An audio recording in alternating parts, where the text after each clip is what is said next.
2 വർഷം പൂർത്തിയാക്കി മുലകൊടുത്തില്ലെങ്കിൽ ആ കുട്ടിക്ക് 4ഓളം ദുശ്ശീലങ്ങൾ ഉണ്ടാകുമെന്നാണ് ആര് പറയണത്? സൈക്കോളജിയുടെ ഫാദർ പറയണത്. ഏതൊക്കെ അറിയാമോ? ഒന്ന് വിരൽ കടിക്കുക, മറ്റൊന്ന് നഖം കടിക്കുക, വിരൽ ഉറുക്കുക, തുണി കടിക്കുക, സിഗരറ്റ് വലിക്കുക. ഈ ദുശ്ശീലങ്ങൾ എവിടെ നിന്നുണ്ടാകുന്നതാണ്? 2 വർഷം പാല് കുടി പൂർത്തിയായി കിട്ടാത്ത കുട്ടികളിൽ ഉണ്ടാകുന്നതെന്നാണ് ആര് പറയുന്നത്? സിഗ്മണ്ട് ഫ്രോയിഡ് പറയുന്നത്. അതുകൊണ്ട് ഖുർആൻ പറഞ്ഞ 2 വർഷം പൂർത്തിയായിട്ട് പാൽ കൊടുക്കാൻ പറയണത്. മനസ്സിലായോ? പറഞ്ഞു മനസ്സിലായോ? അത് ഇതിന്റെ പുറകിലാണ് ഈ സംഭവം വരുന്നത്. സൈക്കോളജി പഠിച്ചിട്ട് പറയുന്നത് ഇതാണ് എന്റെ കാരണം. കുട്ടി എന്തുകൊണ്ട് വിരൽ കടിക്കുന്നു, എന്തുകൊണ്ട് തുണി കടിക്കുന്നു, എന്തുകൊണ്ട് നഖം കടിക്കുന്നു, അതിന്റെ ഒക്കെ പുറകിൽ ഈ സാധനമുണ്ട്. അള്ളാഹു മനസ്സിലാക്കാൻ തൗഫീഖ് നൽകി അനുഗ്രഹിക്കുമാറാകട്ടെ. എന്നിട്ടോ ഈ പാല് ഞാൻ നേരത്തെ പറഞ്ഞ പോലെ പലരും എങ്ങനെ കൊടുക്കണത്? കുപ്പിയിലാക്കി, അല്ലെ? കൊച്ചിന്റെ വായിക്കകത്ത് കമിഴ്ത്തി വെച്ച് കൊടുക്കണം, അല്ലെ? ഈ കുപ്പിയിൽ കൊടുക്കുന്ന പാല് മനുഷ്യന്റെതാണോ മൃഗത്തിൻ്റെതാണോ? മനുഷ്യന്റെ അല്ലേ?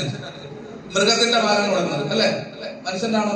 കുട്ടിയുടെ ഒരു പ്രത്യേകത ഞാൻ നേരത്തെ പറഞ്ഞു. കുട്ടിയുടെ പ്രസവം കഴിഞ്ഞാൽ ഞാൻ സൂചിപ്പിച്ചില്ലാത്തതുകൊണ്ട്, പ്രസവം കഴിഞ്ഞാൽ ആദ്യത്തെ 2 ആഴ്ച കൊച്ചിന്റെ ഉമ്മയും പാപ്പായും അവരുടെ വീട്ടുകാരും മാത്രമേ കുഞ്ഞിനെ എടുക്കാൻ പാടുള്ളൂ.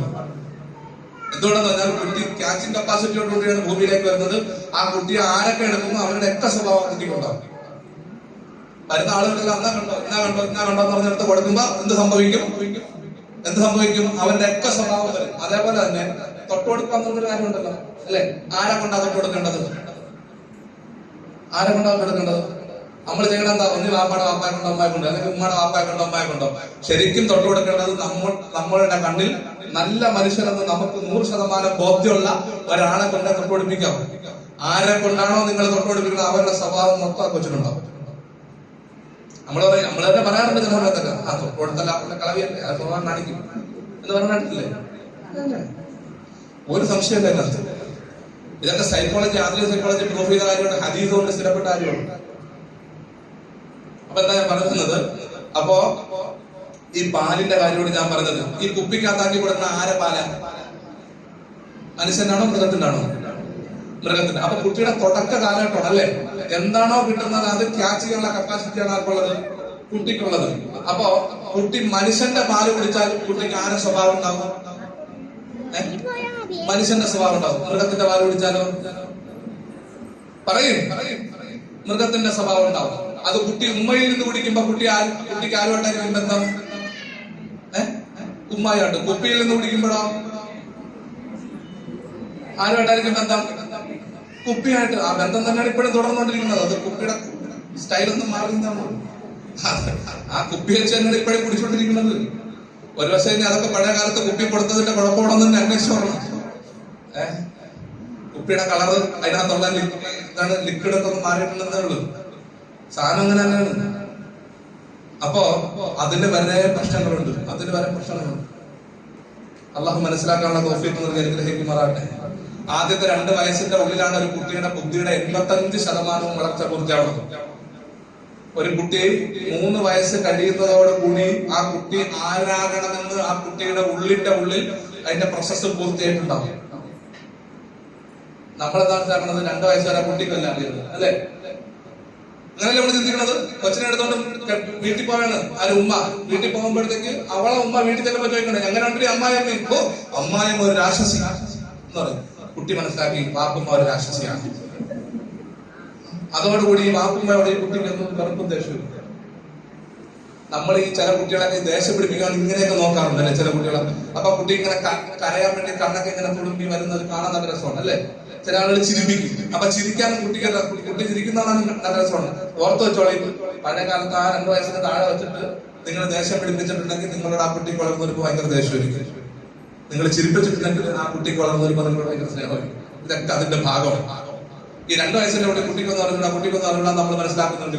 ഇതിന്റെ ഇടയിൽ ഞാൻ ഒരു കാര്യം പറയാൻ വിട്ടുപോയി. ഈ ഗർഭസ്ഥ അവസ്ഥയിൽ നിങ്ങൾ വയറ്റിൽ കിടക്കുന്ന കാര്യമുണ്ടല്ലോ, ഈ കുട്ടി വയറ്റിൽ കിടക്കുന്ന സമയത്ത് നിങ്ങൾ പുറത്തു നിന്ന് കേട്ട സകല സാധനങ്ങളും കുട്ടിയുടെ മൈൻഡിലുണ്ടാവും. തമിഴ്നാട്ടിലെ പ്രധാനപ്പെട്ട ഒരു ഗൈനക്കോളജിസ്റ്റാണ് ഡോക്ടർ രാമലിംഗം. അയാൾ പറയുന്നുണ്ട്, ഉച്ചയ്ക്ക് 2 മണി മുതൽ വൈകുന്നേരത്ത് രാത്രി 8 മണി വരെ സീരിയൽ കണ്ട് കരയുന്ന ഗർഭിണിയായ പെണ്ണ് പ്രസവിക്കുന്ന കുഞ്ഞും 2 മണി മുതൽ 8 മണി വരെ കരയുന്നു. കാരണം ആ ഗർഭിണി എന്താണോ കേൾക്കണത് അത് എന്ത് ചെയ്യും? ഇപ്പൊ ഗെയിമൊക്കെ മൊബൈലിൽ ഗെയിമൊക്കെ കളിക്കുന്ന ഒരു ഗർഭിണിയായ പെണ്ണ് 7 മാസത്തിനൊക്കെ ഇരുന്ന് ഗെയിം കളിക്കണമെങ്കിൽ ജനിച്ചു വിടുന്ന കൊച്ചിന്റെ കയ്യിൽ AK-47 വെച്ചു കൊടുത്താൽ മാത്രം മതി. വെടിവെക്കാൻ തയ്യാറായിട്ടായിരിക്കും പറഞ്ഞ വെളിയിലോട്ട്. റിയാലിറ്റി ഷോ കേൾക്കുന്ന പെണ്ണുങ്ങൾ മനസ്സിലാക്കുക, മക്കൾ റിയാലിറ്റിയിലൊക്കെ പോയി പാടാൻ സാധ്യതയുണ്ട്. മനസ്സിലായോ? ഖുർആൻ കേട്ടിട്ടാണ് വരുന്നതെങ്കിലോ ആ കുട്ടി പെട്ടെന്ന് ഹാഫിളാവാനുള്ള സാധ്യതയുണ്ട്. ഇതാണ് ജെഫ്രി വാട്സൺ ഏഴാം മാസത്തില് 156ഓളം ഗർഭിണികളെ നിരന്തരം നിരീക്ഷിച്ചിട്ട് കണ്ടെത്തിയ സംവിധാനമാണിത്. അയാൾ പറഞ്ഞു ഒരു ദിവസം പ്രസവിച്ച 5 കുട്ടികൾ ഒരു മേശപ്പുറത്ത് ഇങ്ങനെ അടുക്കി കിടത്തിക്കണം, ചാള കിടത്തിക്കണം, ചാളയെ കിടത്തി നിർത്തിക്കണം. 5 എണ്ണം പ്രസവിച്ചതിന്റെ അന്ന് 5 എണ്ണത്തിന്റെ മുഖത്ത് നോക്കി ആരെ മക്കളാണെന്ന് തിരിച്ചറിയാൻ പറ്റില്ല. പറ്റോ? എല്ലാത്തിന്റെ മുഖം ഒരുപോലെ ഇരിക്കും. പിന്നെ അപ്പൊ എന്താ ചെയ്യണത്? ഉമ്മയുടെ കയ്യിലൊരു ടാഗിടും, കുട്ടിയുടെ കയ്യിലൊരു ടാഗിടും. അങ്ങനല്ലേ സഹോദരിമാരെ? അങ്ങനല്ലേ ആണ്. അപ്പൊ 5 മക്കൾ ഇങ്ങനെ കിടക്കുകയാണ്. ജെഫ്രി വാട്സൺ വരെ നിരീക്ഷിച്ചുകൊണ്ടിരിക്കണം. 5 എണ്ണം എന്ന് കരയുന്നുണ്ട്, 4 എണ്ണം, ഒരെണ്ണം മാത്രം ഇങ്ങനെ ഇരിക്കണം. അപ്പുറം ജെഫ്രി വാട്സൺ ഇങ്ങനെ നോക്കി 4 സൈഡ് നോക്കുമ്പോ ഒരു സിസ്റ്റർ അവിടെ നിന്ന് ബില്ല് ടൈപ്പ് ചെയ്തോണ്ടിരിക്കുകയാണ്. സിസ്റ്ററോട് ഒന്ന് സ്റ്റോപ്പ്. ഉടനെ എന്ത് ചെയ്തു? സിസ്റ്റർ ബില്ലടി നിർത്തി. ഉടനെ ആ കൊച്ചിങ്ങനെ അർത്ഥത്തില്ല. വീണ്ടും പറഞ്ഞു ബില്ല് ടൈപ്പ് ചെയ്യാൻ പറഞ്ഞു. ടൈപ്പ് ചെയ്ത ആ കൊച്ചിങ്ങനെ ആയി.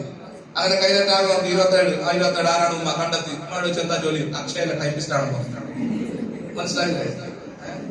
എന്ന് പറഞ്ഞാൽ ഉമ്മ ഗർഭിണിയായിരിക്കുന്ന സമയത്ത് കേട്ട സാധനമൊക്കെ ആര് കൃത്യമായിട്ട് ദുനിയാവിൽ വരുമ്പോ മനസ്സിലാവും. കുട്ടിക്ക് നല്ല പോലെ ബോധ്യം ഉണ്ടാവും. കുട്ടിക്ക് നല്ല പോലെ ബോധ്യം ഉണ്ടാവും. അതുകൊണ്ടാണ് നിങ്ങൾ ഗർഭസ്ഥാവസ്ഥയിൽ ഖുർആൻ ധാരാളമായി പാരായണം ചെയ്യുകയും ഖുർആൻ കേൾക്കുകയും ചെയ്യണമെന്ന് പറഞ്ഞത്. നിങ്ങൾ ആ സമയത്ത് കേട്ടത് ബാധിക്കും. ഇത് നിങ്ങളുടെ കുട്ടി ഭാവിയിൽ ആരാകുമെന്ന് അറിയാനുള്ള സംവിധാനമുണ്ട്. ഇപ്പൊ നമ്മുടെ മുമ്പിലുണ്ട്. നിങ്ങളെ കുട്ടി, ഞാനിപ്പോ അതൊക്കെ ചെയ്തു കൊടുക്കുന്നുണ്ട്. നമ്മുടെ കുട്ടി ഭാവിയിൽ ആരാകും കണ്ടെത്താനുള്ള സംവിധാനമുണ്ട്.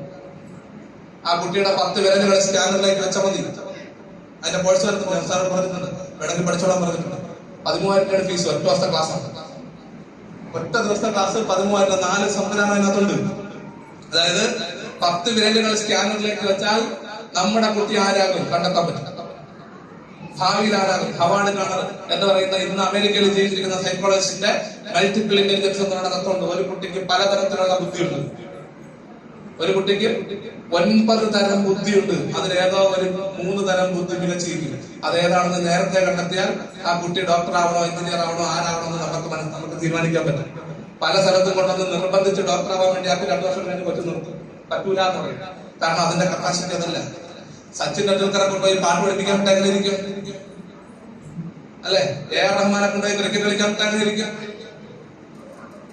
അത് ഓരോന്നിലും ആർക്കാണ് കപ്പാസിറ്റി ഉള്ളതെന്ന് കണ്ടെത്താൻ കഴിയും. അതുകൊണ്ടാണ് അങ്ങനെ ചെയ്യുന്നത്. ഈ മൾട്ടിപ്പിൾ ഇന്റലിജൻസ് എന്ന് പറയുന്ന തത്വം വെച്ചുകൊണ്ട് ഒരു മനുഷ്യന്റെ 10 വിരലുകൾ സ്കാനറിലേക്ക് വെക്കുന്നതോടുകൂടി ആ മനുഷ്യന് ഏത് കാര്യത്തിലാണ് മികവുള്ളത് കഴിവുള്ളത് എന്ന് കണ്ടെത്താൻ കഴിയും. ഞാനൊക്കെ ചെയ്തു കൊടുക്കുന്നുണ്ട് കേട്ടോ. ഒരു കുട്ടിക്ക് 6,000 രൂപയുടെ ഫീസ്. നിങ്ങളെ കുട്ടി അടുത്തുകൊണ്ട് വരാം, സ്കാനറിൽ വിരൽ വെക്കുക. ആ കുട്ടിക്ക് ഏതെല്ലാം കാര്യങ്ങളിൽ കഴിവുണ്ടെന്ന് കണ്ടെത്തും. ഇതിന്റെ ആ സ്കാനർ PDF ആക്കി നേരെ സിംഗപ്പൂരിലേക്ക് അയക്കും. ഒരാഴ്ച കഴിഞ്ഞതിന് ശേഷം അതിന്റെ റിസൾട്ട് വരും. 77 പേജ് ഉണ്ടാവും. ആ പേജ് നിങ്ങൾക്ക് തരും.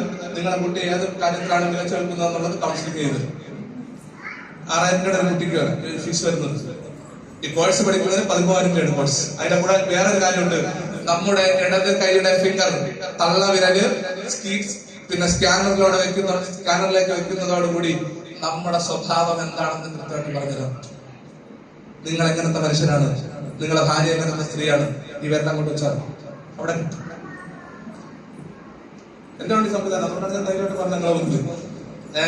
ഒരു കുട്ടിയുടെ കൈയുടെ ഉള്ളില് ഒരു പ്രൊട്ടക്ഷൻ സ്കെയിൽ വെച്ച് അളന്നു നോക്കിയാൽ ആ കുട്ടിക്ക് ക്യാച്ചിങ് കപ്പാസിറ്റി, പഠനത്തിലുള്ള കഴിവ് എത്രത്തോളം ഉണ്ടെന്ന് സിമ്പിൾ ആയിട്ട് കണ്ടെത്താൻ കഴിയും. ആധുനിക സൈക്കോളജിയുടെ വളർച്ചയാണ് അതൊക്കെ. സമയം എടുക്കണ്ട, ജസ്റ്റ് ഒന്ന് അളന്നു നോക്കിയാൽ മാത്രം മതി. ആ കുട്ടിക്ക് പഠിക്കാനുള്ള കഴിവ് എത്രത്തോളം ഉണ്ടെന്ന് പെട്ടെന്ന് മനസ്സിലാക്കാൻ കഴിയും. കൈവിരലുകളുടെ പുച്ഛത്തിന്റെ രുചികൾ എണ്ണിക്കൊണ്ട് ആ കുട്ടിക്ക് പഠന മികവ് എത്രത്തോളം ഉണ്ടെന്ന് കണ്ടെത്താൻ കഴിയും. കാര്യങ്ങൾ മനസ്സിലാക്കാനുള്ള വൈദഗ്ധ്യം എത്രത്തോളം ഉണ്ടെന്ന് കണ്ടെത്താൻ കഴിയും. മിടുക്കനാണോ കിഴങ്ങനാണോ എന്ന് കണ്ടെത്താൻ കഴിയും. ഇത് ഇന്ന് നിലവിൽ നമ്മുടെ മുമ്പിലുള്ള സാധനമാണ് ഞാൻ പറയുന്നത്. ഇത് നമുക്കിന്ന് ചെയ്യാൻ പറ്റുന്ന സംവിധാനമാണ്. അത്രത്തോളം നമ്മുടെ മക്കളുടെ ഭാവി കണ്ടെത്താൻ കഴിയുന്ന രൂപത്തിൽ നമ്മുടെ സൈക്കോളജിയിൽ അതിന്റെ മേഖലകൾ വളർന്നു പോയിട്ടുണ്ട്. അള്ളാഹു മനസ്സിലാക്കാൻ തൗഫീഖ് നൽകി അനുഗ്രഹിക്കുവാനാകട്ടെ. ഇതൊന്നും ഇസ്ലാമിനെതിരൊന്നും അല്ല കേട്ടോ. ഇതൊക്കെ നേരത്തെ തന്നെ ഖുർആനിലും ഹദീസിലും വന്ന കാര്യങ്ങൾ തന്നെയാണ് ഇത്തരം കാര്യങ്ങളൊക്കെ. അപ്പൊ ഞാൻ പറഞ്ഞത് നമ്മുടെ മക്കള് ആരാണ് അവിടെ എന്ത് സംഭവിക്കുന്നത് വെച്ചാൽ, ഒരു കുട്ടി മാതാവിന്റെ ഗർഭാശയത്തിൽ ആ കുട്ടിയുടെ തലച്ചോറ് വളർച്ച പ്രാപിക്കുന്ന അതേ സമയത്താണ് വിരൽപുച്ഛം വളർച്ച പ്രാപിക്കുന്നത്. അതുകൊണ്ടാണ് ഈ വിരൽപുച്ഛം വെച്ചാൽ കിട്ടുന്നത്, അല്ലെങ്കിൽ കിട്ടൂല. അവാർഡ് കാണാൻ അതാണ് പറഞ്ഞിട്ടുള്ളത്. അള്ളാഹു മനസ്സിലാക്കാനുള്ള തൗഫീഖ് നൽകി ഗ്രഹിക്കുമാറാകട്ടെ. പിന്നെ വളർന്നു വന്നാൽ നമ്മൾ ചെയ്യണം എന്താണ്, കുട്ടിയെ ഘട്ടം ഘട്ടമായിട്ട് എന്തെങ്കിലാണ് സംസ്കരിച്ചു കൊണ്ടുവരാനാണ്. ഘട്ടം ഘട്ടമായി സംസ്കരിക്കുക എന്നുള്ളതാണ് എന്റെ രീതി. ഞാൻ ചോദിക്കട്ടെ, എത്രാമത്തെ വയസ്സിലാണ് കുട്ടിയോട് നിസ്കരിക്കാൻ കൽപ്പിക്കേണ്ടത്? 7ാമത്തെ വയസ്സിൽ. എത്രാമത്തെ വയസ്സിലാണ് നിസ്കരിച്ചില്ലെങ്കിൽ അടിക്കേണ്ടത്? ആരെ അടിക്കേണ്ടത്? കുട്ടിയുടെ രക്ഷകർത്താവിനാണോ? കുട്ടിയുടെ രക്ഷകർത്താവിനാണോ? ഞാൻ നിങ്ങളോടൊരു കാര്യം ചോദിക്കട്ടെ, 7 to 10 എത്ര വർഷമുണ്ട്? 3 വർഷം. ഒരു വർഷം 365 എന്നുള്ള കണക്കനുസരിച്ച് ഒരു 1000 ദിവസം 3 വർഷം 1000 ദിവസം ആവൂലേ? ഉറപ്പല്ലേ? ഈ 1000 ദിവസം നിങ്ങൾ ആ കുട്ടിയെ ട്യൂഷൻ പഠിപ്പിക്കാൻ ഒരു മാസ്റ്ററെ വെച്ചു, ഒരു ട്യൂട്ടറെ വെച്ചു. 1000 ദിവസം പഠിപ്പിച്ചിട്ടും ഈ കുട്ടി ഒരു ഒറ്റ അക്ഷരം പഠിച്ചിട്ടില്ല. ഇനി ആ ട്യൂഷൻ ടീച്ചർ നിങ്ങൾ തുറക്കും? ഇനി അവരെ വെച്ച് പഠിപ്പിക്കാൻ തയ്യാറാവും? പറഞ്ഞു വിടൂലേ? എങ്കിൽ പിന്നെ നമ്മളെയൊക്കെ പറഞ്ഞുവിടാൻ എത്ര സമയം കഴിഞ്ഞു? ഈ 3 വർഷം നമ്മുടെ കുട്ടി നമ്മളോടൊപ്പം നിന്നിട്ട് നിസ്കരിച്ച് പഠിച്ചില്ലെങ്കിൽ, എന്നിട്ട് അവരെ മദ്രസ എടുത്തിട്ടുണ്ട്, ഉസ്താദെ എന്റെ ചെറുക്കൻ നിസ്കരിക്കില്ല, അടി കൊടുത്തു. ഏതെങ്കിലും ഉസ്താദന്മാർ അടി കൊടുത്താൽ നിങ്ങൾ അതുപോലെ അന്നത്തോടെ ദയവേത് ചെയ്യരുത്. മനസ്സിലായില്ലേ? അടിക്കേണ്ട ജോലി നിങ്ങൾക്കുള്ളതല്ല, അത് അവര് ചെയ്യേണ്ടതാണ്. ശരിക്കും ഈ അടി അവർക്കാണ് കൊടുക്കേണ്ടത്. 3 വർഷം എന്റെ കൂടെ നിന്നിട്ട് എന്റെ കുഞ്ഞ് നിസ്കരിച്ച് പഠിച്ചില്ലെങ്കിൽ എനിക്കാണ് അടി വരേണ്ടത്. പിന്നെ ആരാർക്കാ കൊടുക്കുന്നത്?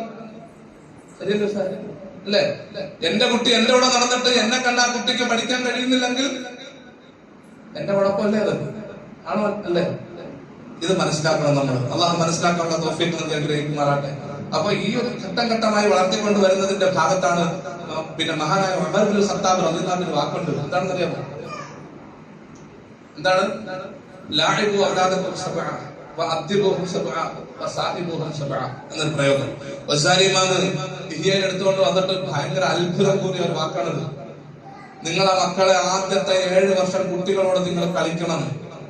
പിന്നെയുള്ള 7 വർഷം നിങ്ങളെ കുട്ടികളെ അദബ് പഠിപ്പിക്കണം.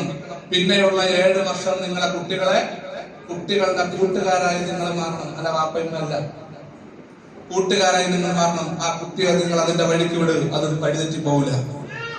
ആദ്യത്തെ 7 വർഷം എന്ത് ചെയ്യണം? കളിക്കണം. അവിടെയാണ് ഈ 3.5 വയസ്സുള്ള കൊച്ചിനെ കൊണ്ടുവന്ന് അംഗൻവാടിയിൽ വിട്ടിട്ട് വൈകുന്നേരം ആകുമ്പോൾ എന്നോട് വരുമ്പോ അമ്മ പിടിച്ചങ്ങോട്ട് ഇരുത്തി ഒരു പെൻസിൽ സ്കെയിൽ കൊടുത്തിട്ട് എഴുതടാ എ, എഴുതടാ ബി, എഴുതടാ സി എന്ന് പറഞ്ഞിട്ട് ഈർക്കിൽ പറ്റിട്ട് അടിക്കാൻ വേണ്ടിയിരിക്കുന്നത്. ഈ ഉമ്മ 4ാം ക്ലാസ്സിൽ പഠിച്ചിട്ടാണ് ABCD പഠിച്ചത്. ആണോ? അല്ലേ? എന്നിട്ട് കൊച്ചിനെ ഈ 3.5 വയസ്സുള്ള കുഞ്ഞുങ്ങളെ പഠിപ്പിക്കാൻ വിട്ട ആളുകൾ ആദ്യം അടിക്കണം. അതുകൊണ്ടാണ് ഫിൻലൻഡിലെ നിയമം മറ്റേ വേറെ ഏതാ രാജ്യത്തിന്റെ നിയമം കൂടെ കൊണ്ടുവരണമെന്ന് പറഞ്ഞത്. എന്തുകൊണ്ടെന്ന് അവിടെ 7 വയസ്സായിട്ട് കുട്ടി 1ാം ക്ലാസ്സിൽ ചേർക്കുള്ളൂ. 7 വയസ്സ് വരെ രക്ഷകർത്താക്കൾ ആ കുട്ടിയായിട്ട് കളിക്കണമെന്നാണ്. കുട്ടികളായിട്ട് കളിക്കണം. ഇനി ഒരു കാര്യം നിങ്ങൾ മനസ്സിലാക്കിക്കോ, ഈ 7 വയസ്സിന്റെ ഉള്ളിലെങ്ങാനും നിങ്ങളെ കുട്ടിയെ നിങ്ങൾ അടിക്കുകയോ വഴക്ക് പറയുകയോ കുറ്റപ്പെടുത്തുകയോ കളിയാക്കുകയോ മറ്റുള്ളവരുടെ മുമ്പിൽ വെച്ച് വ്യക്തിഹത്യ നടത്തുകയോ മോശമാക്കി സംസാരിക്കുകയോ എന്തെങ്കിലും ചെയ്താൽ ആ കുട്ടിക്ക് മനസ്സിൽ രൂപപ്പെടുന്ന ഒരു പ്രതിഭാസമുണ്ട്. അതിന്റെ പേരാണ് സങ്കടം. അതിന്റെ പേരാണ് ആണോ അല്ലേ? മറ്റുള്ളവരുടെ മുമ്പിൽ വെച്ച് നിങ്ങളെ മക്കളെ നിങ്ങൾ 7 വയസ്സിന്റെ താഴെ വെച്ച് അടിക്കരുത്. 10 വയസ്സിന് മുമ്പ് കുട്ടികളെ അടിക്കുകയും ചെയ്യരുത്. ഒരു ഹദീസിന്റെ വ്യാഖ്യാനത്തിൽ ഞാൻ കണ്ടു, അതിന്റെ സനദ് സഹിയല്ലാന്ന് തോന്നുന്നു. അനസ് റളിയല്ലാഹു അൻഹു പറയുന്ന ഒരു റിവായത്ത് ഞാൻ കണ്ടു, 10 വയസ്സിൽ താഴെയുള്ള കുട്ടികളെ അടിക്കുന്നവർക്ക് എന്റെ ശുപാർശ, എന്റെ ശഫാഅത്ത് കിട്ടൂല എന്ന് മുഹമ്മദ് റസൂലുള്ളാഹി സ്വല്ലല്ലാഹു അലൈഹി വസല്ലം തങ്ങൾ പറഞ്ഞായിട്ട് ഒരു ഹദീസ് കാണുന്നു. കൈഫ നറബ്ബിൽ അത്ഫാൽ എന്ന് പറഞ്ഞിട്ട് സൗദി നടന്ന ഒരു കിതാബിനകത്ത് കണ്ടു. പക്ഷെ അതിന്റെ സനദ് സഹിഹല്ലെന്നാണ് തോന്നുന്നത്. 10 വയസ്സ് താഴെയുള്ള കുട്ടികൾ അടിക്കരുത്. അടിച്ചാൽ നിങ്ങൾ നാളെ അള്ളാഹുവിന്റെ സമാധാനം പറയേണ്ടി വരും, ഉറപ്പ്. 10 വയസ്സ് താഴെയുള്ള ഏതെങ്കിലും മക്കളെ ഏതെങ്കിലും രക്ഷകർത്താക്കൾ അടിച്ചിട്ടുണ്ടെങ്കിൽ നിങ്ങൾ പടച്ചവന്റെ മുമ്പിൽ സമാധാനം പറയേണ്ടി വരും. അള്ളാഹു നമ്മളെ കാത്തുരക്ഷിക്കുമാറാകട്ടെ. ഒരു പക്ഷെ നമ്മൾ അറിവില്ലായ്മ കൊണ്ടായിരിക്കും ചെയ്തിട്ടുണ്ടാവുക. പശ്ചാത്തപിക്കുക, മനസ്സ് വേദനിച്ച് അള്ളാഹുവിനോട് പുറത്തെല്ലാം തേടുക. ആ കുഞ്ഞു നിങ്ങളൊന്ന് ആലോചിക്കുക, 2 അടി കിട്ടി, നിങ്ങളെന്ന് 2 അടി കിട്ടി, എന്നിട്ട് അങ്ങോട്ട് ഓടുകയാണ്. കുട്ടി അടി കിട്ടിയിട്ട് ഓടുമ്പോ പട്ടി അവിടെ നിന്ന് കുറച്ചുകൊണ്ടെന്ന തിരിച്ച് നിങ്ങളുടെ അടുക്കലേക്ക് എന്നല്ലേ ഉമ്മാന്ന് പറഞ്ഞ് വിളിച്ച് ഓടിക്കൊണ്ടുവരുന്നത്? ആണോ അല്ലേ? എങ്ങനെ തോന്നുന്നു പഠിക്കാൻ? എങ്ങനെ മനസ്സനുവദിക്കുന്നു? നിങ്ങൾ ചിന്തിക്കും. ഓരോന്ന് കരയിൽ വിട്ട് നിന്നിട്ട് അള്ളാഹുവെ ഞാൻ എത്ര പ്രാവശ്യം അറിയാതെ അടിച്ചുപോയി. പൊരുത്തപ്പെട്ടവരെ പുറത്തു തന്നെ ദുആ ചെയ്യും മക്കൾക്ക് വേണ്ടിയിട്ട്. ശഫാഅത്ത് കിട്ടൂല. റസൂലുള്ളാഹി സ്വല്ലല്ലാഹു അലൈഹി വസല്ലം അല്ലാഹു കാത്തിരക്ഷിക്കുമാറാകട്ടെ. ഞാൻ പറഞ്ഞത്, ആ സമയത്ത് നിങ്ങൾ വഴക്ക് പറയരുത്, നിങ്ങളെ കുട്ടിയെ കുറ്റം പറയരുത്, കളിയാക്കരുത്, ആക്ഷേപിക്കരുത്, തെറി പറയരുത്, കുട്ടിയോട് മോശമായി പെരുമാറരുത്. പെരുമാറിയാൽ കുട്ടിയുടെ മനസ്സിലുണ്ടാകുന്ന വികാരം എന്താണ് ഞാൻ പറഞ്ഞ സങ്കടം ഉണ്ടാവും. ഇനി അത് 7 മുതൽ 14 വരെ അപ്പോഴാണ് അദബ് പഠിപ്പിക്കേണ്ടത്. ആഹാരം കഴിക്കുന്നതിന്റെ മര്യാദകൾ, ഉറക്കത്തിന്റെ മര്യാദകൾ, ബാക്കിയൊക്കെ കുട്ടി കണ്ടുപിടിക്കേണ്ടതാണ്. ഇതൊക്കെ നമ്മൾ അപ്പൊ പഠിപ്പിച്ചു കൊടുക്കണം. പോലെ എങ്ങനെയാണ് മുതിർന്നവരെ ബഹുമാനിക്കേണ്ടത്, ഇങ്ങനെയാണ് കുടുംബത്തിൽ പെരുമാറേണ്ടത്, ഇങ്ങനെയാണ്. പിന്നെ ബഹുമാനിക്കേണ്ടത് ഇങ്ങനെയാണ്, പെരുമാറേണ്ടത് ഇങ്ങനെയാണ്. ഇത് കൃത്യമായിട്ട് പഠിപ്പിച്ചു കൊടുക്കണം. എപ്പോഴും 7 മുതൽ 14 വരെ. 7 മുതൽ ഇനി ഈ 7 മുതൽ 14 വരെയുള്ള സമയത്ത് നിങ്ങളെ മക്കളെ അടിച്ചാലോ? പറയും. 7 മുതൽ 14 വയസ്സ് വരെയുള്ള സമയത്ത് നിങ്ങളെ മക്കളെ നിങ്ങൾ അടിക്കുന്നു, വഴക്കുറയുന്നു, കുറ്റപ്പെടുത്തുന്നു, കളിയാക്കുന്നു, ആ കുട്ടികളെ ആളുകളെ മുമ്പിൽ വെച്ച് വ്യക്തിഹത്യ നടത്തുന്നു, മോശമായിട്ട് സംസാരിക്കുന്ന കുട്ടിയോട് എന്ത് സംഭവിക്കും? ആ കുട്ടിയുടെ മനസ്സിൽ സങ്കടം പതിയെ മാറിയിട്ട് അടുത്ത വികാരത്തിലേക്ക് മാറും. അതേതാ? ദേഷ്യം. ദേഷ്യം. ഇനി 14 മുതൽ 21 വരെ 3-ാം ഘട്ടം. ഈ ഘട്ടത്തിൽ നിങ്ങളുടെ മക്കളുടെ കൂട്ടുകാരനാവാനാണ് ഇവരുടെ സത്താബ് റളിയല്ലാഹു അൻഹു പറഞ്ഞത്. കൂട്ടുകാരാവും പറഞ്ഞു. നമ്മളാകെ അത് മാത്രമേ വിളിക്കുള്ളൂ. ആദ്യത്തെ 7, രണ്ടാമത്തെ 7 ക്ലിയർ ആയാലേ 3-ാമത്തെ 7 ക്ലിയർ ആവുള്ളൂ. അപ്പൊ ഈ 3-ാമത്തെ 7 നിങ്ങളെ മക്കളുടെ കൂട്ടുകാരാണ്, പെൺമക്കളുടെ കൂട്ടുകാരാണ് ഉമ്മമാര്. മക്കൾക്ക് എന്തും ഷെയർ ചെയ്യാനുള്ള ധൈര്യം, ഉമ്മയുടെ മുമ്പിൽ ഷെയർ ചെയ്യാനുള്ള ധൈര്യം ഉണ്ടാവണം. ഉമ്മയോട് എന്തും തുറന്നു പറയാൻ പറ്റുന്ന മനസ്സുണ്ടാവണം. അതുപോലെ തന്നെ വാപ്പയോട് എന്തും തുറന്നു പറയാനുള്ള മനസ്സ് ആ മക്കൾക്ക് ഉണ്ടാവണം. ആ രൂപത്തിൽ അങ്ങോട്ടും ഇങ്ങോട്ടും ഒരു ഫ്രണ്ട്ഷിപ്പ് ഉണ്ടാക്കണം മക്കളുമായിട്ട്. ആ സമയത്ത് നിങ്ങളുടെ മക്കളെ നിങ്ങൾ അടിക്കുകയോ കുറ്റം പറയുകയോ കളിയാക്കുകയോ ദേഷ്യപ്പെടുകയോ എന്തെങ്കിലും ചെയ്താൽ ആ കുട്ടിയുടെ മനസ്സിലുണ്ടാകുന്നത് സങ്കടമല്ല, ദേഷ്യമല്ല, മറിച്ചെന്തറിയാമോ? പ്രതികാരം. ആ സമയത്ത് ഉണ്ടാകുന്നതാണ് പ്രതികാരം. ചിലപ്പോ തിരിച്ചടിക്കാനുള്ള ധൈര്യമില്ലാത്തതുകൊണ്ട് വീട്ടിലെ TV സാധനങ്ങൾ, അത് ഇത്, പാത്രം, കലം, ചട്ടി സകലതും അടിച്ചതാണ്. ഒരടി അടിക്കുമ്പോഴും വാപ്പയുടെ പെടലി കടിക്കുന്നു എന്നുള്ള നിയത്തിലായിരിക്കും അടിക്കുന്നത്. ഗ്ലാസ്, കണ്ണാടി അലമാരി അടിച്ചു തീർക്കുന്നു നീയത്ത്, വാപ്പാടെ പടലിക്ക് ഒറ്റയടി, 2 ഗ്ലാസ് അല്ലെ, 2 കുപ്പി. അത് വാപ്പ നേരിട്ടടിക്കാൻ പറ്റൂലല്ലോ. അതുകൊണ്ട് ആ നീയത്തില് വീട്ടിലുള്ള സാധനങ്ങൾ നശിപ്പിക്കും. ഇത് ആധുനിക സൈക്കോളജി പ്രൂഫ് ചെയ്ത കാര്യമാണ്. അപ്പൊ പിന്നെ നിങ്ങൾ എന്താ ചെയ്യേണ്ടത്? സ്നേഹത്തോടുകൂടി പെരുമാറുക മക്കളോട്. നിങ്ങൾ ഒരു കാര്യം മനസ്സിലാക്കിയോ, സ്നേഹം കൊടുത്താൽ സ്നേഹം കിട്ടും.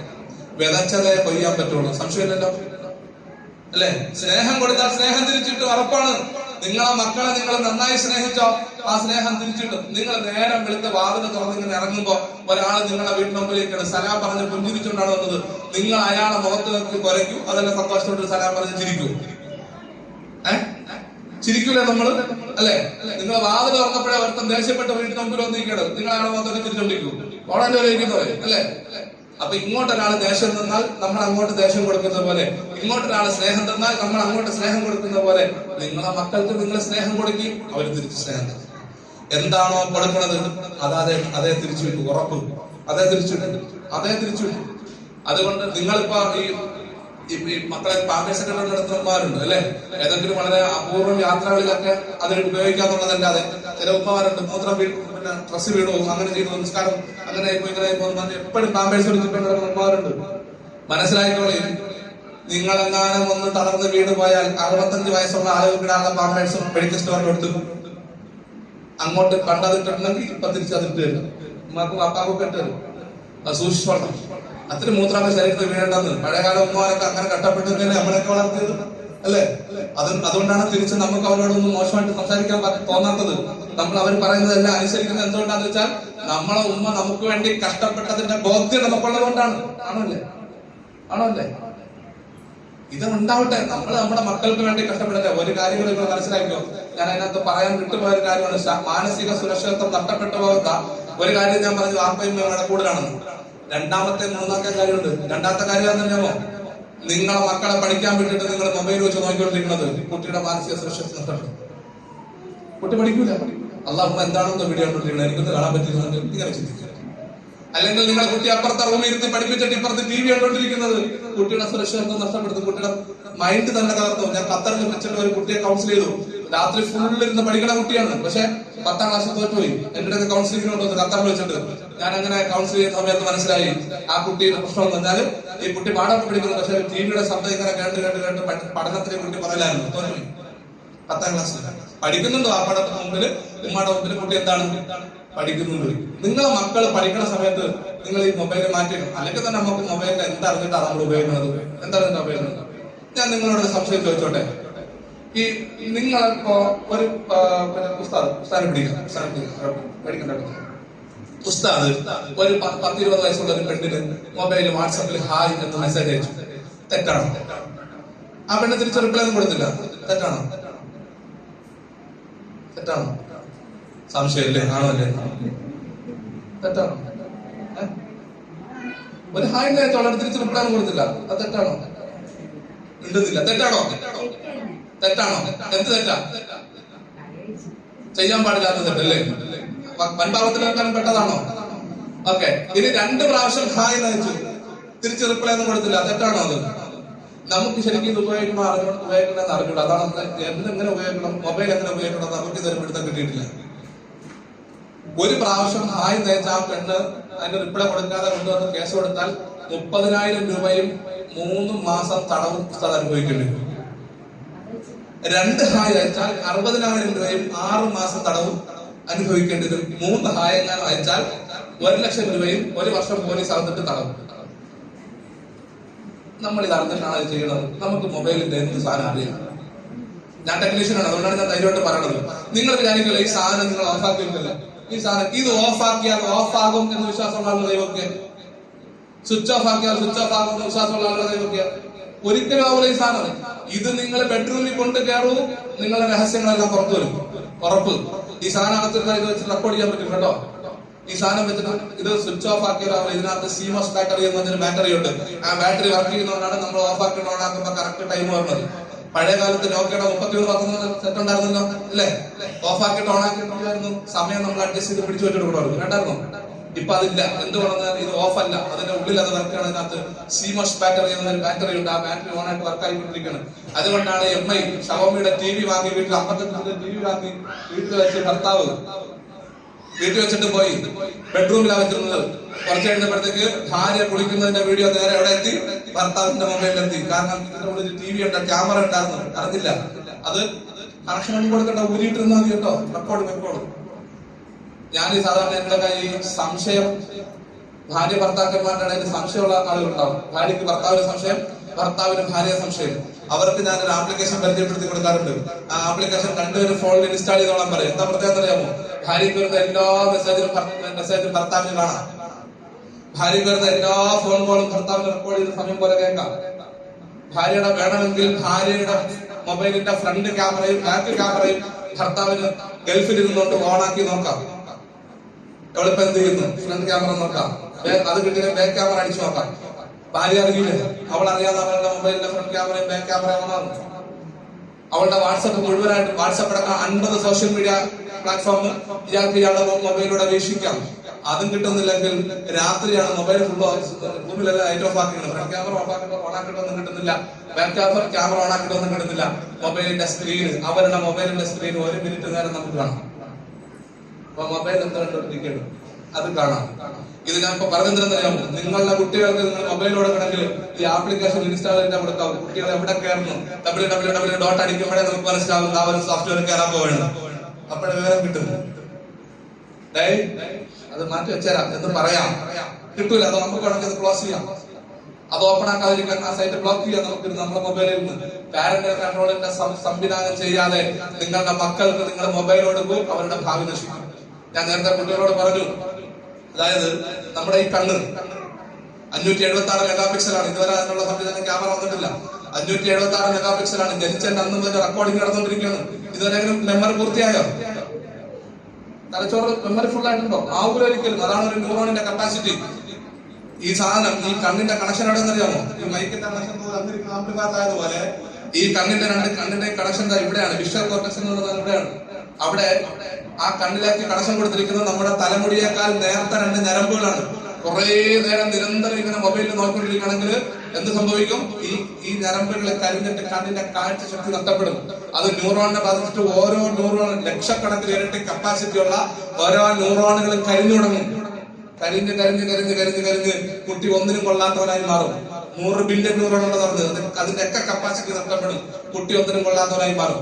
ഞാൻ വയനാട് ഞാൻ പറയാണ്, ഞാൻ എന്റെ കണ്ണുകൊണ്ട് കണ്ട കാര്യമാണ് ഞാൻ പറയണത്. ഞാൻ ഒരിക്കൽ മൈസൂർ പോയിട്ട് തിരിച്ചു വരുന്ന സമയത്ത് വയനാട് DADX സെന്ററിൽ കയറി. എന്റെ സാറോട് ഉണ്ടായിരുന്നു. സാറിനെ വിളിച്ചിട്ട് പറഞ്ഞു, മോനെ നീ ഇതുവഴി പോവാണെങ്കിൽ എന്നെ ഒന്ന് കണ്ടിട്ട് പോകാൻ പറഞ്ഞു. അവിടെ ചെന്നവിടെ കയറിയപ്പോ കാണുന്നത് 14 വയസ്സുള്ള മുഹമ്മദ് റയ്യാന്ന് പേരുള്ള ചെറുക്കൻ അവിടെ DADX സെന്ററിൽ കിടക്കുന്നു. മൊബൈൽ ഉപയോഗിച്ചിട്ട് ഭ്രാന്തായി പോയതാണ്. അവിടെ ഇങ്ങനെ ഇങ്ങനെ ഇങ്ങനെ ഇങ്ങനെ കൈ ഇങ്ങനെ വിരുവിരി വരെ വന്നുകൊണ്ടിരിക്കുകയാണ്. അവന് അടുക്കോട്ട് ചെല്ലുന്ന ആളുകളൊക്കെ തെറി വിളിക്കുകയും ഉപദ്രവിക്കുകയും ചെയ്യുന്നതുകൊണ്ട് ഒരു സെല്ലിൽ പ്രത്യേകം കൂട്ടിയിട്ടിരിക്കുന്നവന് 14 വയസ്സുള്ള വീട്ടിലെ ജോലി ചെയ്യുമ്പോഴത്തേക്ക് ഷർവ് മാറ്റാൻ വേണ്ടി ബഹളം മാറ്റാൻ വേണ്ടി എടുത്ത് കൊടുത്തതാണ് ഫോണ്. അത് ഉപയോഗിച്ച് ഉപയോഗിച്ച് ഉപയോഗിച്ച് ഉപയോഗിച്ച് ഭ്രാന്തായി. അവസാനം ഈ കുട്ടി അടുക്കോട്ട് ആരും ചെല്ലാത്തതുകൊണ്ട് ഇവൻ കാഷ്ടിക്കുന്നത് മൂത്രിക്കുന്നത് അതേ സെല്ലിൽ തന്നെയാണ്. ആരും വൃത്തിയാക്കാൻ കാണാൻ പറ്റില്ല. കുട്ടി ഉപദ്രവിക്കും ഭയങ്കരമായിട്ട്, തെറി പറയും. അതുകൊണ്ട് അതിനകത്ത് തന്നെ ഞാൻ നോക്കിക്കൊണ്ട് നിൽക്കുന്ന സമയത്താണ് എന്ത് ചെയ്യുന്നത്, ആ കുട്ടിക്ക് ഒരു പ്ലേറ്റിനകത്ത് 4 ചപ്പാത്തിയും പിന്നെ സാമ്പാറും ഒഴിച്ചിട്ട് കഴിക്കാൻ വേണ്ടി രാവിലെ നാസ്ത കഴിക്കാൻ വേണ്ടി കൊണ്ടുവച്ചു കൊടുക്കുന്നതാണ്. കുട്ടി ദേഷ്യത്തിൽ ഇങ്ങനെ തട്ടിത്തെറിപ്പിച്ചിട്ട് ഈ ഇഡലിയിലെല്ലാം പോയി അവന്റെ കാട്ടത്തിൽ തന്നെ വീട് കുഴയാണ്. ആ സാധനത്തിന് അവിടെ നിന്ന് തോണ്ടിയെടുത്തിട്ട് തിന്നാണ് ആ കുട്ടി. ആ കാട്ടത്തോടെ കൂടി സ്വയം ബോധം നഷ്ടപ്പെട്ട് കുളിക്കാൻ ആ കുട്ടിയെ കുളിപ്പിക്കാൻ പറ്റില്ല. ദൂരെ നിന്ന് ഓസിൽ വെള്ളം അടുപ്പിച്ചിട്ടാണ് കുളിക്കുന്നത്. നിങ്ങൾ ആലോചിച്ചിട്ടുണ്ട്, നിങ്ങളെ മക്കൾക്ക് ഫോൺ കൊടുക്കണോ വേണ്ടെന്ന് നിങ്ങൾ തീരുമാനിക്കണം. കൊടുത്തിട്ടുണ്ടെങ്കിൽ, അബദ്ധം പറ്റിപ്പോയിട്ടുണ്ടെങ്കിൽ നിങ്ങൾ അത് ഒറ്റയടിക്ക് തിരിച്ചു വാങ്ങരുത്. അത് അതിനേക്കാൾ വലിയ അപകടം ചെയ്യും. 15 വയസ്സുള്ള തോന്നിച്ചാണ് മൊബൈൽ മേടിച്ചെന്ന് പറഞ്ഞിട്ട്. അപ്പൊ എന്ത് ചെയ്യണമെന്ന് വെച്ചാൽ അവർ പോലും അറിയാതെ അവരുടെ സ്ക്രീൻ ടൈം കുറയ്ക്കണം. ഇന്ന് 1 മണിക്കൂർ ഉപയോഗിക്കുന്ന കുട്ടി നാളെ എന്ത് ചെയ്യണം, 55 മിനിറ്റ് ആക്കി ചുരുക്കിയിട്ട് 55 മിനിറ്റ് ആകുമ്പോഴേ ഫോൺ ഫോൺ വിളിക്കാണ്ടെന്ന് പതിപ്പഞ്ച് വാങ്ങണം. ബാക്കി മാറി പോകണം ഫോൺ വിളിച്ചിട്ട്. അത് ഒരാഴ്ച അങ്ങനെ 55 മിനിറ്റ് തന്നെ വിളിക്കണം. അതിന്റെ അടുത്ത ആഴ്ച അവൻ പോലും അറിയാതെ എത്ര മിനിറ്റ് ആക്കണം, 50 മിനിറ്റ് ആക്കണം. അങ്ങനെ 5 മിനിറ്റ് കുറച്ച് കൊണ്ടുവന്നിട്ട് ആ സമയം ഫ്രീ ആകുമ്പോ അവന് വേറെ എന്തെങ്കിലും വർക്ക് കൊടുക്കണം ചെയ്യാൻ വേണ്ടിയിട്ട്. അങ്ങനെ അത് മാറ്റാൻ പറ്റുള്ളൂ. അല്ലെങ്കിൽ മാറ്റാൻ പറ്റൂല. ചികിത്സിച്ചാൽ മാറൂല പെട്ടെന്നൊന്നും. DADX സെന്ററിൽ കൊണ്ടിടേണ്ടി വരും മൊബൈൽ ഉപയോഗം. അത്രമാത്രം അപകടമാണ്. നമ്മുടെ മക്കൾക്ക് വേണ്ടിയിട്ട് അവര് പഠിക്കുന്ന സമയത്ത് നമ്മൾ ഇത് മാറ്റി വെച്ചു കൊടുക്കണം. എന്നിട്ട് പ്രോത്സാഹനം കൊടുക്കണം, അംഗീകാരം കൊടുക്കണം. നല്ല ശ്രദ്ധയോടുകൂടി മക്കളുടെ കാര്യത്തിൽ മക്കളുടെ ഏറ്റവും അടുത്ത 5 കൂട്ടുകാരാണെന്ന് നമ്മൾ നല്ലപോലെ അറിഞ്ഞേക്കണം. ഏറ്റവും അടുത്ത 5 കൂട്ടുകാർ മാത്രമല്ല, അവരുടെ വീട്ടുകാരുടെ സ്വഭാവം അറിയണം. കൂട്ടുകാർ മാത്രമല്ല, അവരുടെ വീട്ടുകാരുടെ സ്വഭാവം അറിഞ്ഞിട്ട് മക്കളെ കൂട്ടുകൂടാൻ സമ്മതിക്കാവും. ഈ ലോകത്ത് ഏത് കുട്ടി വഴിതെറ്റിപ്പോയിട്ടില്ലെങ്കിലും ആര് വഴിയാണ്? കൂട്ടുകാർ വഴി ഉണ്ടായിട്ടുണ്ടാവുള്ളൂ. ഏതെങ്കിലും വാപ്പ വഴി തെറ്റിക്കും മക്കളെ, ഏതെങ്കിലും ഉമ്മ വഴി തെറ്റിക്കും മക്കളെ ഇല്ല. അപ്പൊ അതുകൊണ്ട് നിങ്ങൾ മനസ്സിലാക്കുക. ഖലീൽ ജിബ്രാൻ പറഞ്ഞൊരു വാക്കുണ്ട്, നിങ്ങളെ മക്കളൊന്നും നിങ്ങളുടെ ഒന്നും അല്ല കേട്ടോ, നമ്മളല്ലേ, നമ്മളെ മക്കൾ നമ്മളല്ലേ. ഖലീൽ ജിബ്രാൻ പറഞ്ഞു, നിങ്ങളുടെ മക്കളൊന്നും നിങ്ങളുടേതല്ല, അവർ നിങ്ങളിലൂടെ ഈ ലോകത്ത് വന്നു എന്ന് മാത്രം. ദയവേത് നിങ്ങളെ പോലെ ആക്കി കളയുന്നു. അവരെ വഴിക്ക് വിടുക, വളഞ്ഞാൽ നിവർത്തി കൊടുക്കുക. വളഞ്ഞാൽ ആ ദൗത്യമാണ് മാതാപിതാക്കൾ കൂടെ ഉള്ളത്. അവർ വഴിതെറ്റിപ്പോയാൽ അവരെ നേർവഴിയിലേക്ക് നയിക്കുക എന്നുള്ള ജോലിയാണ് നമ്മുടെ. അതുകൊണ്ട് നമ്മൾ മനസ്സിലാക്കണം, അള്ളാഹു തന്ന സമ്മാനമാണ് നമ്മുടെ മക്കൾ. ആ സമ്മാനത്തെ വേണ്ട രൂപത്തിൽ പരിഗണിച്ചില്ലെങ്കിൽ, ഇപ്പൊ എന്റെ മുമ്പിൽ ഞാനിപ്പോ നിങ്ങൾക്ക് ഒരാൾക്ക് മൊബൈൽ എടുത്ത് തരാണ്. നിങ്ങൾ ആ മൊബൈൽ എന്റെ കയ്യിൽ വെച്ച് അങ്ങോട്ടും ഇങ്ങോട്ടും തട്ടി കളിക്കുന്നതുകൊണ്ട് എടുത്തിട്ട് എറിഞ്ഞു കളിക്കുന്നു. എനിക്കിത് കണ്ടാൽ സഹിക്കോ? ഞാൻ വളരെ ഇഷ്ടത്തോടുകൂടി തന്ന സാധനമാണ്. എന്റെ മുമ്പിലിട്ട് നിങ്ങൾ തട്ടിക്കളിക്കുന്നുണ്ടാ എനിക്ക് സഹിക്കോ? ഇതുപോലെ അള്ളാഹു തന്ന സമ്മാനമാണ് നമ്മുടെ മക്കൾ. അവരെ നമ്മൾ ശരിയായ രൂപത്തിൽ പരിചരിച്ചില്ല എങ്കിൽ പടച്ചവൻ നമ്മളെ നോക്കിക്കൊണ്ടിരിക്കുകയാണ്, നിരീക്ഷിച്ചുകൊണ്ടിരിക്കുകയാണ്. നിങ്ങൾ അള്ളാഹുവിനെ റസൂലിനെ വഞ്ചിക്കരുത്. അള്ളാഹു നിങ്ങളെ വിശ്വസിച്ചേൽപ്പിച്ച മുതലിലും നിങ്ങളിൽ വഞ്ചന കാണിക്കരുത് എന്ന് ഖുർആൻ. വിശ്വസിച്ചേൽപ്പിച്ച മുതലിൽ ഏറ്റവും വിലപിടിപ്പുള്ള മുതലെന്ന് ചോദിച്ചാൽ ഏതാണ്? മക്കളാണ്. അവരുടെ കാര്യത്തിൽ മാതാപിതാക്കളത്തുള്ള നിലയിൽ ഏറ്റവും നല്ല ജാഗ്രതയോടുകൂടി നമ്മൾ മുമ്പോട്ട് പോകണം. ഏറ്റവും നന്നായി നമ്മൾ അവർക്ക് 2 വിദ്യാഭ്യാസവും, ഭൗതിക വിദ്യാഭ്യാസവും മതവിദ്യാഭ്യാസവും ഒരുപോലെ കൊടുക്കണം. അല്ലേ? മതവിദ്യാഭ്യാസം ഭൗതിക വിദ്യാഭ്യാസം മാത്രം മതിയോ? മതവിദ്യാഭ്യാസം കൂടി കൊടുക്കണം. ഒന്ന് ഫർദായിലാണ്, മറ്റൊന്ന് ഫർദ് കിഫായാണ്. നിസ്കരിക്കണം, നോമ്പ് പിടിക്കണം എന്നുള്ള മതവിദ്യാഭ്യാസം ഉണ്ടല്ലോ, അതേതാണ്? ഫർദായിലാണ്, നിർബന്ധ ബാധ്യതയാണ്. മറ്റൊന്നോ ഡോക്ടറാവുക, എഞ്ചിനീയർ ആവുക എന്നുള്ളത് ഫർദ് കിഫായാണ്. നാട്ടിൽ ആരെങ്കിലും ആയാൽ മതി. എല്ലാവരും എന്റെ മോനും എല്ലാം ഡോക്ടർ ആവണമെന്നില്ല. നാട്ടിൽ ഒരാളെങ്കിലും ഉണ്ടാവണം, നിർബന്ധമാണ്.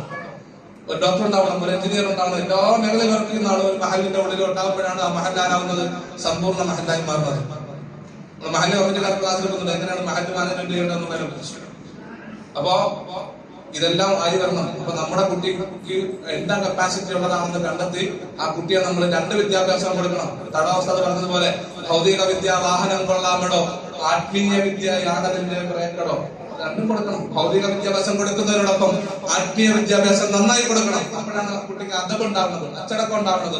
എന്നിട്ട് ഉസ്താദ് പറയാണ്, ഇവ രണ്ടും ഒന്നിൽ നിന്ന് എന്നാൽ പിന്നെ ഇരലോകവും വിജയിച്ചതാണ്. പിന്നെ ഇത് രണ്ടും കൂടെ ഒരു സ്ഥലത്ത് നിന്ന് കിട്ടുകയാണെങ്കിൽ ദുനിയാവും വിജയിച്ചു, ആഖിറവും വിജയിച്ചു. അതിനുള്ള ഏറ്റവും നല്ല മാർഗമാണ് ഈ സംവിധാനം. നിങ്ങളെ മക്കളെ ഇവിടെ കൊണ്ട് ഏൽപ്പിച്ചിരിക്കുന്നത് ഈ രണ്ടും കൂടെ കിട്ടാൻ വേണ്ടിയിട്ടാണ്. അപ്പൊ നിങ്ങളുടെ ഭാഗത്തു നിന്നുള്ള സപ്പോർട്ടും നിങ്ങളുടെ ഭാഗത്തു നിന്നുള്ള പിന്തുണയുമാണ് ഇത് നടത്തുന്ന ആളുകൾ ആഗ്രഹിക്കുന്നത്. നിങ്ങളുടെ ഭാഗത്ത് ഇപ്പൊ ഒരു കാര്യം നിങ്ങളോട് ഞാൻ പറയാം, എന്തെങ്കിലും ചെറിയ ചെറിയ കാര്യങ്ങൾ ഇവിടെ ചെയ്യുന്നുണ്ടെന്ന് എനിക്കറിയത്തില്ല, അവസാനയുടെ ആവശ്യമായിട്ട് ബന്ധപ്പെട്ട് സംസാരിച്ചില്ല. ചെറിയ കാര്യം വന്നാൽ അത് ഉടനെ വിളിച്ചോണ്ട് പോകും. ഏതെങ്കിലും ബന്ധത്തിൽ ആരുടെയെങ്കിലും കുടുംബത്തിന്റെ അയൽക്കത്തോടെ പോയ ആളിന്റെ കല്യാണം വന്നാൽ എന്റെ മോനെ വിടണമെന്ന് പറഞ്ഞ് വിളിച്ചോണ്ട് പോകാറുണ്ട്. നിങ്ങളൊരു കാര്യം മനസ്സിലാക്കിയോ, ഒരു കല്യാണത്തിന് പോയ ആകെ കൂടി കിട്ടുന്ന ഒരു ബിരിയാണി ആണോ അല്ലേ? അത് 2 ദിവസം കഴിയുമ്പോൾ അതിന്റെ എഫക്ട് എല്ലാം പോകൂലേ? പക്ഷെ ഒരു ക്ലാസ് നഷ്ടപ്പെട്ടാൽ, നിങ്ങളുടെ കുട്ടിയുടെ ഒരു ക്ലാസ് നഷ്ടപ്പെട്ടാൽ അത് തിരിച്ചു പിടിക്കാൻ ചിലപ്പോൾ നിങ്ങൾ ഒരുപാട് കഷ്ടപ്പെടേണ്ടി വരും. അത് മാത്രമല്ല, പാഠങ്ങൾ അധികവും തുടർച്ചകളാണ്. ഒന്നിന്റെ ബാക്കിയാണ് അടുത്തത്, അതിന്റെ ബാക്കിയാണ് അടുത്തത്, അതിന്റെ ബാക്കിയാണ് അടുത്തത്. ഇടയ്ക്കൊരു പാഠം നഷ്ടപ്പെട്ടാൽ അത് ആ കുട്ടിക്ക് കുറവ് തന്നെയായിരിക്കും. അതിനുശേഷമുള്ള കാര്യം കുട്ടി പഠിച്ചാൽ മനസ്സിലാവും. അതിനുശേഷമുള്ള കാര്യം കുട്ടി പഠിച്ചാൽ മനസ്സിലാവില്ല. അതുകൊണ്ട് ദയവ് ചെയ്ത് ഒരു ബിരിയാണി ഉണ്ടാക്കി വിളിച്ചിട്ട് പൊക്കളായിരുന്നു. ആകെ കുട്ടിക്ക് കിട്ടുന്ന കല്യാണത്തിന് ഒരു ബിരിയാണിയാണ്. നമ്മൾ ഏറ്റവും എടുക്കാം. നിങ്ങളെ വീട്ടിൽ നിങ്ങളുടെ മകളുടെ കല്യാണത്തിന് സഹോദരൻ എന്നുള്ളതിലേക്ക് അവരെ വിളിക്കാന്നുള്ളതല്ലാതെ ചേട്ടന്റെ മോന്റെ കല്യാണത്തിന്, അനിയന്റെ മോളെ കല്യാണത്തിന്, സഹോദരൻ ഭാര്യയുടെ അനിയത്തിയുടെ കല്യാണത്തിന് ചേട്ടന്റെ മോളെ വിളിക്കരുത്. അതെല്ലാം മരിക്കും. ഏതെങ്കിലും കറങ്ങി ചുറ്റിയ മരിപ്പിനും എന്ത് ചെയ്യും? വിളിച്ചോണ്ട് പോകും. നിങ്ങളെ കുട്ടി ഏറ്റവും കൂടുതൽ സമയം സഹകരിക്കുന്നത് ആരുമായിട്ടാണോ? പഴയ കാലത്ത് ദർശനം ഓതുമ്പോഴത്തേക്ക് താരിമെന്നൊരു കിതാബ് ഓതാറുണ്ട് അല്ലെ?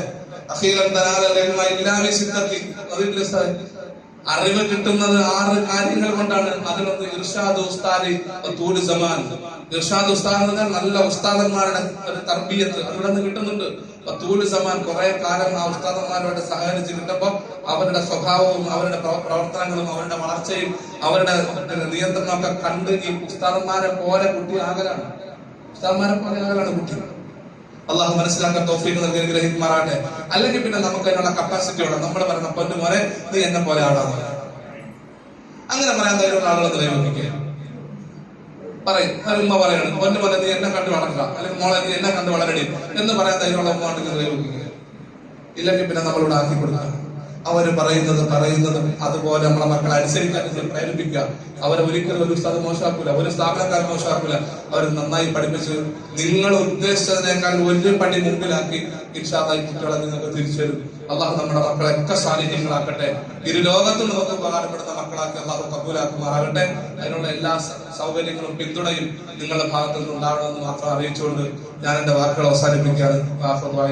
അൽഹംദുലില്ലാഹി റബ്ബിൽ ആലമീൻ. അസ്സലാമു അലൈക്കും വറഹ്മത്തുള്ളാഹി വബറകാതുഹു. ആർക്കെങ്കിലും എന്തെങ്കിലും ഇതുമായി ബന്ധപ്പെട്ട്, ഞാൻ പറഞ്ഞ കാര്യവുമായി ബന്ധപ്പെട്ട് ഏതെങ്കിലും സംശയങ്ങൾ ഉണ്ടെങ്കിലോ, അല്ലെങ്കിൽ മക്കളുടെ കാര്യത്തിൽ എന്തെങ്കിലും സംശയങ്ങൾ വേറെ ചോദിക്കാറുണ്ടെങ്കിലോ ഇപ്പൊ ചോദിച്ചാൽ ഇൻഷാ അല്ലാഹ് എനിക്കറിയാമെന്നുള്ള പറഞ്ഞുതരാം. എന്തെങ്കിലും കാര്യത്തിൽ സ്ത്രീകൾക്ക് ചോദിക്കാം, പുരുഷന്മാർക്ക് ചോദിക്കാം. മക്കളുമായി ബന്ധപ്പെട്ട ഏതെങ്കിലും കാര്യങ്ങളിൽ എന്തെങ്കിലും സംശയങ്ങൾ ഉണ്ടെങ്കിൽ, പ്രധാനപ്പെട്ട സംശയം കൂടുതൽ കുസൃതിയാണ്, അത് ഞാൻ പറഞ്ഞിട്ടുണ്ട്. പറഞ്ഞാൽ കേൾക്കാത്തതാണ് പറഞ്ഞിട്ടുണ്ട്. പിന്നെ വാശി പിടിക്കുന്ന കാര്യമുണ്ട്. ഇപ്പൊ ഒരു കുട്ടി